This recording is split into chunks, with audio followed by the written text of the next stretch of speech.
Now is the time. God has been getting ready for this. God is coming to help his people. But how would he come? What would he be like? What would he be like? What would he do? Mountains would have bowed down. Seas would have roared. The trees would have clapped their hands. The earth held its breath. Quietly like snow falling he came. When no one was looking, in the dark he came. A young girl was engaged to a man named Joseph. One day a warrior of light came to Mary. He was Gabriel, an angel, a messenger from heaven. When Mary saw that shiny man, she was scared. You don't need to be scared. God is happy with you, said Gabriel. Mary, you're going to have a baby, a little boy. You will call him Jesus. He's God's son. He's the rescuer. Wait, God is sending a baby to rescue the world? But it's too wonderful, Mary said. How can it be true? Is there anything too wonderful for God? Gabriel asked. Mary trusted God. She believed, I am God's servant. Whatever God says, I will do. So 9 months later, Mary was almost ready to have her baby. Mary and Joseph had to take a trip to Bethlehem. But when they got there, every room was full.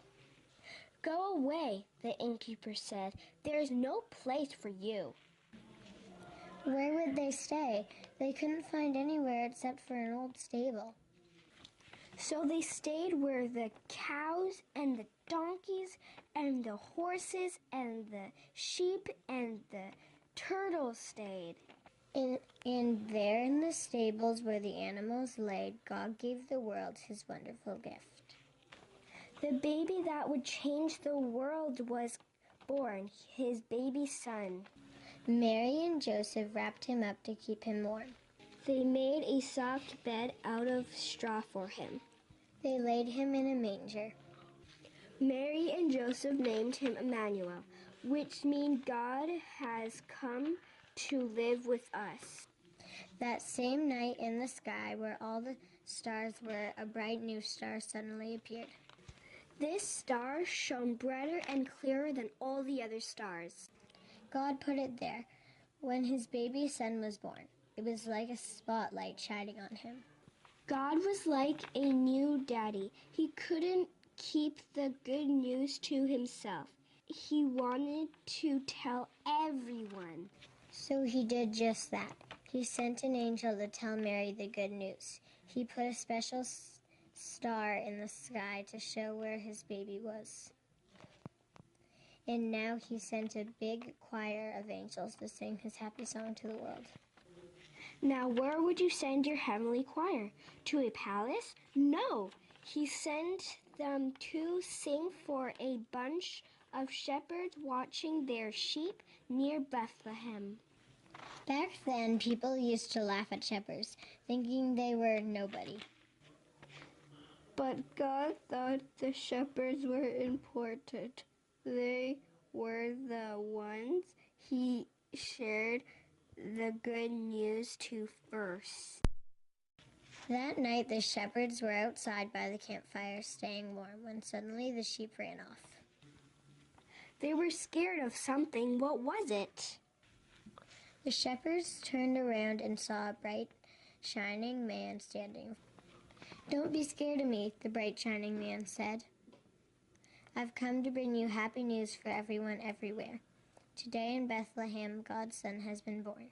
He's sleeping in a manger. You can go see him." And they were singing, Glory to God be fame and honor and all our praise. The shepherds put out the fire, raced down the hill into Bethlehem, down some step, past the inn and to the old stable. They caught their breath. They tiptoed inside and knelt on the floor. They had heard about this promised child, and now he was here, heaven's son.